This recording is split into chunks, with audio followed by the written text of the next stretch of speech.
నమస్తే NNTV Telugu news కి స్వాగతం. నా పేరు యశ్వంత్.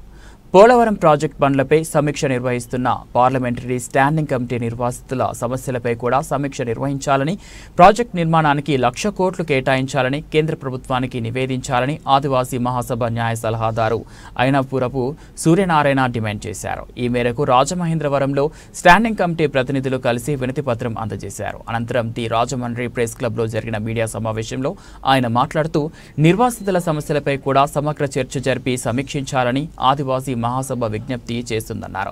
భూసేకరణతో పాటు ఆర్&ఆర్ ప్యాకేజీ కూడా 2014 జనవరి 1 నుంచి అమల్లోకి వచ్చిన కొత్త భూసేకరణ చట్ట ప్రకారం చేపట్టాలని కోరారు. సమావేశంలో అల్లూరి సీతారామరాజు జిల్లా నాయకులు గడ్తూరి చిన్నారావు, అరగంటి వీరభద్రారెడ్డి, కిచ్చెలరెడ్డి, జక్కల పాండవులు, మద్దిపాటి సతీష్, పోషమ్మ, ప్రేమగిరి వెంకటేశ్వరరావు, ఏలూరు జిల్లా నుంచి పూనెం విష్ణు, మీడియం వెంకటేష్, ముచ్చిక రంజిత్ కుమార్, చెదర నాగిరెడ్డి, కుంచం వెంకటరమణ, అన్నిక బాపనమ్మ, ఆదివాసీ జేఏసీ నాయకులు తెల్లం శేఖర్, యలగడ నాగేశ్వరరావు, రాయుడు, ప్రసన్న, కె నాగమణి, ఆర్ ప్రవీణ్ తదితరులు పాల్గొన్నారు. మరి పార్లమెంటరీ స్టాండింగ్ కమిటీ పోలవరం నిర్వహిస్తున్న సమస్యలు కూడా తక్షణమే పరిష్కారం మరి కేంద్రానికి తీసుకెళ్లాలని ఆదివాసీ జేఏసీ ఆదివాసీ మహాసభగా డిమాండ్ చేస్తున్నాం. ఎందుకంటే సర్వం కోరుకున్నటువంటి నిర్వాసితులకి నేటికి ఉపాధి లేక మరి చాలా తీవ్ర ఇబ్బందులు పడుతున్నారు. ఒక ఇచ్చినటువంటి పొలాలు కూడా సాగుతూ ఓకేమైనటువంటి పొలాలు లేదు. మరి ప్యాకేజ్ కూడా అందరికీ లేదు. కనుక నిన్నగాక మొన్న 9వ తారీఖున కూడా సబ్ కలెక్టర్ గారు దేవపట్నం మండలంలో మీటింగ్ కూడా ఏర్పాటు చేసి తీసుకున్నారు. ప్రతి సంవత్సరాల వాళ్ళకి ఎంతమందికి రాలేదు, టీ పట్టాల వాళ్ళకి ఎంతమందికి రాలేదు, భూమికి ఎంతమందికి రాలేదు, ఇంటికి ఎంతమందికి డబ్బులు రాలేదని తీసుకుంటే ఆ లెక్కల ప్రకారం చూస్తే 100కి 70 మందికి రాలేదని కూడా వాళ్ళు తెలియజేశారు. కావున తక్షణమే కేంద్ర రాష్ట్ర ప్రభుత్వాలు స్పందించి పోలవరం నిర్వసితులకు శాస్త్రీయ సమగ్ర పునరావాసం కొత్త భూసేకరణ చట్ట ప్రకారం కల్పించాలని ఆదివాసీ జేఏసీగా ఆదివాసీ మహాసభగా డిమాండ్ చేస్తున్నాం. రాజమండ్రి వచ్చినటువంటి పార్లమెంటరీ స్టాండింగ్ కమిటీకి ఆదివాసీ మహాసభగా ఈరోజు ఉదయం మంజీరా హోటల్లో కలిసి వినతిపత్రం ఇవ్వడం జరిగింది. ప్రధానంగా హైకోర్టు ఇచ్చినటువంటి 26 జడ్జిమెంట్లను సమీక్షించి ఆంధ్రప్రదేశ్ డివిజనల్ బెంచ్ 2007లో పోలవరం మీద ఇచ్చినటువంటి జడ్జిమెంట్ ఇది. దీంట్లో ఏం చెప్పారంటే మొత్తం ముంపు గ్రామాలన్నింటినీ కూడా ఆర్&ఆర్ కాలనీకి తరలించిన తర్వాత మాత్రమే పోలవరం ప్రాజెక్టు పనులు నీరు నిల్వ చేసేటటువంటి పనులు చేపట్టాలి. అప్పటి వరకు కూడా చేపట్టకూడదు అనేది ఈ ఆర్డర్. ఈ ఆర్డర్ హైకోర్టు చీఫ్ జస్టిస్తో సహా ఇచ్చినటువంటి ఆర్డర్ ఇది. ఈ ఆర్డర్ని ప్రధానంగా మొత్తం ఇప్పటి వరకు ఈ ప్రాజెక్ట్ పనులు చేస్తున్నటువంటి ప్రభుత్వాలన్నీ కూడా ఉల్లంఘించాయి. ఈ విషయాన్ని మేము ప్రధానంగా ఈవేళ కమిటీ దృష్టికి తీసుకెళ్లడం జరిగింది. అది కాకుండా గత ఈ వారం రోజులుగా జరుగుతున్న పరిణామం ఏంటంటే పోలవరం దాని మీద ఆర్&ఆర్ ప్యాకేజ్ వేస్తున్నారు.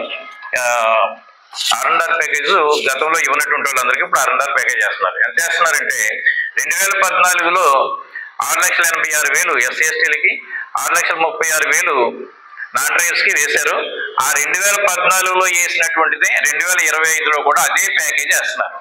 కానీ కన్జ్యూమర్ ప్రైస్ ఇండెక్స్ ప్రకారం కొత్త భూసేకరణ చట్ట ప్రకారం ఎంతంటే 2014లో కొత్త భూసేకరణ చట్టం ఏం చెప్తుందంటే పెరిగిన ధరలకు అనుగుణంగా లెక్క కట్టి ఆ ప్యాకేజ్ వేయాలి. దానికి 2014లో 100 రూపాయలు ఉంటాయి, 2025లో 169 రూపాయల 29 పైసలు అయింది. అంటే దీని ప్రకారం క్యాలిక్యులేట్ చేస్తే ఈవేళ 11,60,000 వరకు కూడా 11,60,000 అవుతుంది. దీనికి తోడు ఎస్టీలకి పేసా చట్టం కింద 2 లక్షలు ఇవ్వాలి. అలా 13,60,000 13,60,000 ఇవ్వాల్సిన చోట 6,86,000 వేస్తుంది ప్రభుత్వం. అంటే సగం వేస్తుంది.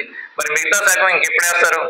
ఇది అంటే ఈ సమస్యలన్నీ కూడా రాష్ట్ర ప్రభుత్వం కేంద్రానికి నివేదించట్లేదు, కొత్త భూసేకరణ చట్టాన్ని పాటించట్లేదు. ఏదో విధంగా ఎంతో కొంత ఇచ్చేసి నిర్వాసితులను తరలించేసి గిరిజనులను మోసం చేసి ప్రాజెక్టు కట్టాలని చూస్తున్నారే కానీ హైకోర్టు చెప్పిన ఆదేశాలు, డివిజనల్ బెంచ్ ఇచ్చిన ఆదేశాలు కానీ, కొత్త భూసేకరణ చట్టాన్ని కానీ, పేసా చట్ట ప్రకారం ఇవ్వాల్సిన పరిహారాన్ని కానీ ఇవన్నీ ఇవ్వకుండానే చేయాలని చూస్తున్నారు. ఈ ప్రాజెక్ట్ దాంట్లో ఫస్ట్ ఫేజ్ కొత్త సెకండ్ ఫేజ్ అనేది ఏమి అలా చూడొద్దు. మొత్తం గ్రామాలన్నింటినీ కూడా తరలించేదాకా కూడా ప్రాజెక్ట్ పనులు చేపట్టొద్దని హైకోర్టు ఏదైతే ఇచ్చిందో దీన్నే ప్రధానంగా మేము పార్లమెంటరీ కమిటీకి ఇవ్వడం జరిగింది. మీరు ప్రాజెక్ట్ సమీక్ష చేస్తున్నారు, పనుల సమీక్ష, దాంతోపాటు R&R సమీక్ష కూడా చేయండి. ఎందుకంటే గత 18 సంవత్సరాల నుంచి కేవలం 13,000 మంది మాత్రమే నిర్వాసితుల్ని R&R కాలనీకి పంపించడం జరిగింది. అది కూడా పూర్తి స్థాయిలో కాంపెన్సేషన్ ఇవ్వకుండా. అదే సమయంలో 1,06,000 మంది నిర్వాసితులు ఉన్నట్టుగా ప్రభుత్వం చెప్పింది. ఇది పాత లెక్కలు, 2015 నాటి లెక్క. ఇప్పుడు ఇంకా పెరుగుతుంది ఆ సంఖ్య. ఈ వాస్తవాలన్నీ కూడా పరిగణలోకి తీసుకుని సమీక్షించి మీరు ప్రాజెక్టు పనులతో పాటు R&R కూడా సమీక్షించాలని చెప్పేసి మేము పార్లమెంటరీ కమిటీకి వినతిపత్రం సమర్పించడం జరిగింది.